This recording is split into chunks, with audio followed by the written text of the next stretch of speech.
Just be yourself and do what you like. Don't follow something because I like it. Do what you like. And is there some disappointment in it? Sometimes I see it on his face.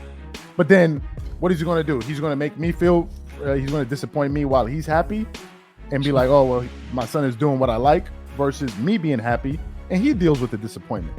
LeBron may have to be like, you know what, this is my dream, but I'm gonna have to let this one go because maybe my son is going to be the one that's, is going to be hurt at the end. And now look what's happening to him. Every day he goes out, he has a bad game, he's going to get roasted. Yeah. He's not going to be in the NBA after his father retires anyway. You don't think so? He's got a guaranteed 4-year deal, so he's got at least 4 years. So 4 years and then he's gone. No, go ahead. No, I just wanted to weigh into what Mel was talking about, man. Look, I think that this Bronny thing, the person I feel bad for the most is Bronny.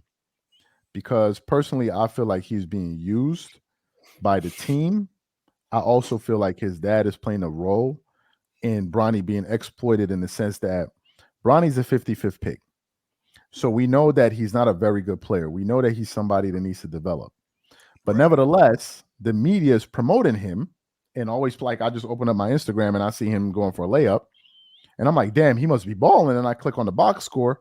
He has like 6 points. The other players on the team, they got more points than him. But the way to promote him, you would think he's the next coming of Victor Wembanyama. And when people see that and they're like, but this guy isn't really good. He's not as good as they're making him. Then it looks like, oh, you're hating on LeBron. Or you're hating on Bronny. You don't want to see a black man succeed. And I'm like, so wait a minute, where was all of this black man don't want to succeed when we were talking about all the other players that ever play basketball? But now all of a sudden, we talking about LeBron's son. Now we don't want to see black people go forward. Like, what are we doing? Oh my God. Go ahead, Eric. I'm sorry. No, go ahead. Now speak on the black father thing. I just think that, man, the whole blackness, man, we taking it way too far. It's just a basketball game, bro. Like, it's for entertainment purposes only. Like, it's not that serious, but I get it. You know what I mean? I don't understand why. I get the nepotism part. If I was Bron and I could get my son on the NBA team, I would do it. I'm just being honest. But he is catching a fallout because of who his father is, and it's unfortunate, but it is what it is. And I'm sure they had those conversations at home, like, hey man, because of who I am, I got you in the league, but you're gonna take a lot of slack, especially if you're not having a good game. Like, not because who he. Okay, let me Eric, let me ask you a question. What he did, because he said that Bronny kept playing the league last year. He said it better than NBA players. He said he was better. He said he could play on the Lakers. He said that.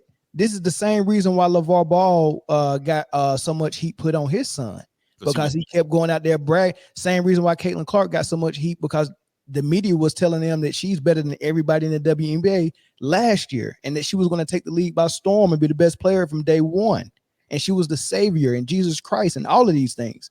You do all of that and then think nobody, like, these are competitive dudes. You can't get to a professional level of basketball or any sport and not be very hyper competitive. So when you start saying that, the competitive juices started to flow. Oh, you think it's sweet over here? All right, I can't wait. Bet, lace them up. So yeah, it's not because he's LeBron's son, it's because what LeBron said prior to him joining the team. Go ahead, Dreamers Pro. Yeah, Eric, let me ask. So, okay, for example, you said that if you were LeBron, you would put your son in that position. Like, you would make sure the Lakers. The question is, I got two. If you're LeBron, if you knew your son wasn't any good, number one, would you still get him drafted? And number two, would you then insist that he gets a 4-year guarantee contract too, knowing that he's not really good? Now, to be honest, I'm just telling the truth. If I could get him on the NBA roster, which is what I said, if I could get him on the NBA roster, that son don't have to be my roster, but if I could get my son on the NBA roster based on my influence over anything, you do it. I'm going to do it, right? If he's good or not, whether he's good or not. Right. Hey, I don't think he's bad. I think he's a developmental player. And I think you said that earlier. He's a developmental player. Regardless, if I can get him versus another year in high school playing for free, if I can get him a contract, if I can get him some money and I can get him playing and I can get him in the league, would I do it? And he's a developmental player, meaning he has the potential to be good or be a decent player. Of course I'm going to do it because that's my son. I don't think the money factor, him playing for free, has anything to do when we're talking about Bronny. That boy ain't hurting for no money. Yeah, I mean, I get that, but I'm saying, but if I could get him his own bag, not my bag, not our bag. You know one of the things that people forget, right? And everybody want to go into the LeBron is this, LeBron is that, black man is fatherhood. You would do this for your son or whatever. But you got to look at everything, right? If you're going to look at it from that angle, which you shouldn't, because we're talking about basketball. But if you're going to look at it from that angle, part of your job as a father is to protect your children, right? You know the hailstorm that's going to come because you did this. You did this. You said he could play at this level. You said that we're not doing what we're doing. You said we're not going to hire JJ Redick. We're not going to do all these things that you then turn around and did in our face and act like it didn't happen. So where is the protection? Like, they're going to come at his neck because they don't like your neck. So as a father myself, I'm not going to do shit that makes my son's life more difficult than it has to be when I can tell him, hey, you can do this. You can, first of all, finish your college education because you can play there and develop for 3 years still. Get an NIL deal. You're gonna get paid just for being Bronny James. Yes. You understand what I'm saying? So that was a whole nother route that he could have taken that would have, in my opinion, protected his son a little bit better than the route that he took. Anybody on the panel? I just got a question. Do you think I think we've answered this question a couple of times? Was this whole parading of Bronny, because that's what it started off as with the Sierra Canyon series, and then the he's better than people right now in the Summer League and G League and some NBA rosters. Bron putting all that stuff out. It comes off like this has always been only about Bron and never about Bronny to Bron. Now I'll be honest with you. I'll be honest with you. I wouldn't have probably said some of the statements he made. Mm-hmm. I wouldn't have said nothing about my son's gonna be the best or none of that. I wouldn't have put that extra slash on me. I would have said my son is, I think he's good enough to be in the league. It's gonna take him some time to develop, but if I can get him in the league, that's what I'm gonna do. And that's what ultimately that's what he did. But if I had the opportunity, would I get my son in the league? I would. But I wouldn't go out there and put gasoline on the fire either. I wouldn't say he's going to be this, he's better than this person or that.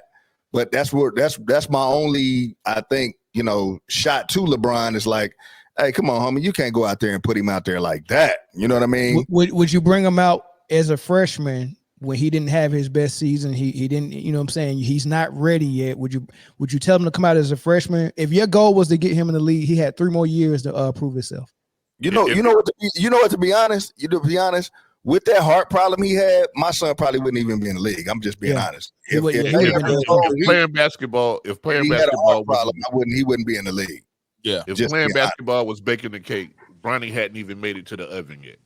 This is all about LeBron playing with his son. That's what it's all about. He planted that seed a long time ago that he wanted to play in the NBA with his son in a game. That's what this is all about. Nothing more, nothing less. He is going to play an NBA game with his son, and then he will retire. I said this a couple episodes ago.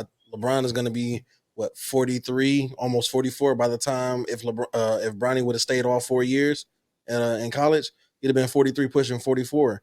The time limit was already ticking for this dream to come true. So if I could make this dream happen right now and but the question is the whole thing from happening. Go ahead. The question is whose dream? Is it LeBron's dream? LeBron's dream. It's always been LeBron's dream. That's the problem. If you as a father, you're not supposed to be thinking about what you want. You should be thinking what's best for your son or your kid. Not, I want to bring him in here because it'll make me feel good. Am I putting this kid in the best position to succeed? Not am I doing stuff to stroke my own ego? For instance, I brought up the example on the channel. If you got a business and your son is not ready, but you want to retire from the business in 2 years, and you're like, well, I want to work with him. I want to fit. But that when he goes into that position, your business is going to be in the ground in the next 5 years after that. Wouldn't it make sense to say, you know what? Maybe I need to just think about sending this kid to school to make sure when he comes in this position, he can do a great job. And instead of thinking about myself, because I feel like all of this is for LeBron. The example that you use happens all the time. But let me ask you a question. Let me ask y'all a question though, real quick. So, what if you and your son had a conversation that says, "Son, it is my dream that you and I play on the same NBA team together. I'm going to do everything I can to make sure that happens. That's just something I've always wanted since you was a kid." Would y'all have a problem with that? Yes, because you're already handicapping his ceiling. No, I'm just saying, if your dad had a conversation like that with you and he told you that, you'll be like, "Nah, Dad, fuck that. I ain't doing it." So I'll speak like this. I have an older brother. If my dad would have said that to him, and then it's like, "Yo, fuck your basketball career, Jay. I just want to play with the first one." Like, come on, like it becomes unfair even to his other son. You know, Jay, he know he not gonna make it to his other son. He's not gonna make it that far. He's at the end. He's at the end right now. That man got 4 serviceable years left. No, I still, if I'm Bryce, I still feel some type of way. I'm with Jay on that, man. Like, you know, how do you single out one to say, yeah, you know, I want to play with Bronny and, you know, my namesake, but Bryce, I mean, you good. Like, I mean, and he the middle child, you know, the middle child syndrome is a real thing. So but you know, if that doesn't do anything, it's gonna make Bryce a dog. He already might be that one anyway. He might be that one. Gonna make Bryce a dog. My father's approval. He wanted Bronny over me, and Bryce gonna come out and be like, "This is who you really should have been trying to play with." But it's still selfish. I mean, at the same time, because it's his dream, and he's making Bronny come out before he's ready. He had 3 more years of eligibility left. Like, all of that stuff was all about Brian. Maybe Bronny do want this, and he's just not saying it. But from what it seemed like, from the outside looking in, it looked like, and from what Bronny has said, he said this was never my dream. I don't know if I believe it or not, but if I'm taking that for face value, then Bronny is being forced to come out early, knowing he's not ready. He barely played at USC, and he didn't play well when he played. So it really don't make no sense. Which to me is crazy. Listen, man, like the dream, Corey. Hold on, to even have that dream, Corey. I want to play with my son. Have you ever did Dale Curry or like, did anybody had that dream? I know the Griffeys did it, but like, has anybody said, "Man, I want to stick around and stink like a corpse around the NBA and wear my welcome out and just be here forever so I can play with my son"? Then I'm gonna force my son, who's not ready, not NBA ready. And Eric, I'm gonna give you an example. Eric, I'm gonna give you an example, and I'm gonna let y'all cook. My dad, for example, he's into like he's an engineer, right? And I'm his first son, like Bronny, that kind of, not like Bronny, but you get what I'm saying. And he always wanted me to kind of do engineering. But guess what happened? He knows me, and he knows I don't like math like that, to that level. And I'm like, sometimes I try to talk to him about engineering, and he'll look at me and be like, "You know what?" He's like, "Charles, I know you, man. Like, the math is going to be too much for you. Like, it's going to be too stressful.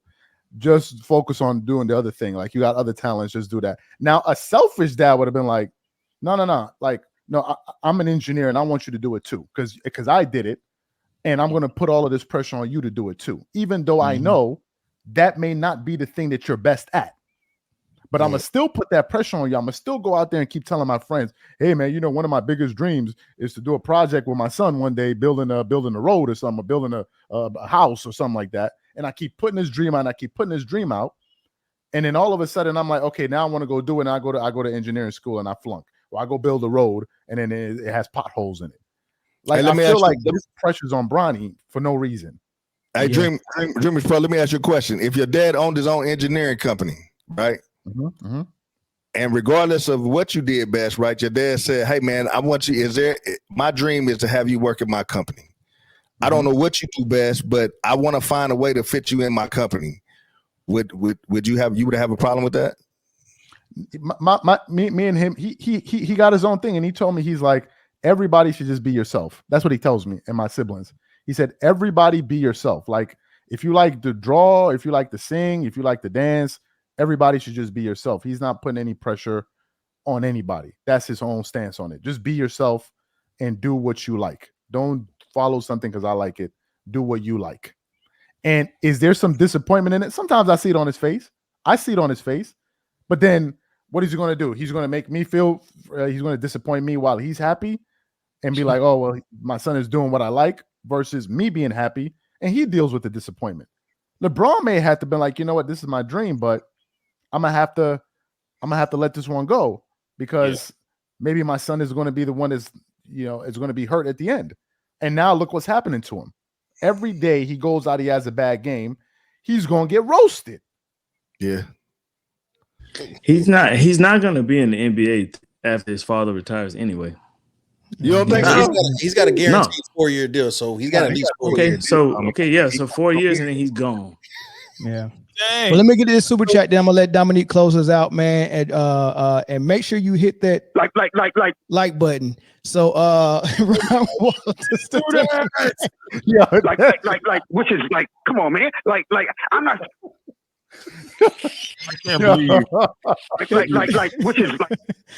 All right, man. Ron Walters said, "Never seen a man build a business, hand it over to his son that wasn't ready. You may give him a job to learn, but you're not going to give him the keys to burn it down." So, speak to that, Dominique, and also Unspoken Voices gave us a super chat as well.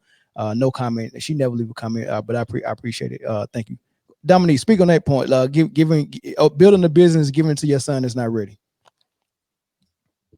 We all know that this isn't the same. Okay, so passing down a business in any environment is not the same. We cannot combine athletic success with that. So this is not about nepotism. This is about narcissism. And I said it before on the format where, Bronny is just wearing a costume. And I believe that not only is this not Bronny's dream to play with his dad, but I don't think that he would prefer to perpetrate an NBA player. I don't think that this is his dream at all. When I'm watching him in the summer league, he's got blank stares. He looks like he doesn't really want to be there. And it's obvious that he's not built to be there and doesn't deserve to be there. So, Bronny's wearing a costume. This isn't real. We're looking at forced narratives. The media is completely full of it, acting as if we're all right now just obsessing over Bronny's game, and he wasn't even a legitimate prospect. Going back to the McDonald's high school game, he wasn't good in high school. He wasn't good in college. He wasn't good anywhere. How are we going to ask him to be more aggressive? Are we going to ask him to try to score the ball when he wasn't that player in high school or college? He wasn't a scorer in high school. He wasn't aggressive. He's a role player at best. And I don't see it working for him in the NBA either. It's true. I forgot what I was about to say, Dominic. That was he was 3 for 19 tonight, 0 for 8 behind the arc. Of course. He was what? Anything less. I'm looking at it. No, I'm sorry. 3 for 14, 0 for 8 behind the arc. 3 for 14, 0 for 8 behind the arc. That's still crazy, but that 3 for 19 was. Well, 3 for 14. But you know what? You know what's crazy? You said that was tonight, right? That was tonight. Yeah, they let him play like he was Steph Curry. They let him shoot the rock like he's Steph Curry out there. They put him in the rotation as if he's, the number one prospect. Hey, Dominique TV said he's a 3-and-D guy without the 3 and the D. Oh my God. Yes, exactly. I mean, they're comparing him to Pat Bev. They're comparing him to Drew Holiday. These guys were all stars in high school and college. Even Jimmy Butler, I know that he didn't score a lot in college when he was at Marquette, but he was a star in high school. Bronny wasn't a star anywhere. So we're expecting him to do something that he's never done. We're expecting him to come into the NBA and be a qualified NBA player. He is not. He's literally wearing a costume. He should just be sitting right next to Ben Simmons. What's the difference? It's crazy. He's not an NBA player. He's wearing a costume. He's showing up for Halloween every day. He did drive a Ferrari to the Charles, Dominique is a certified star, man. She about to get her channel I started. can see because everybody else they're not even reacting. Look like y'all used to it, man. This is the first time I'm here.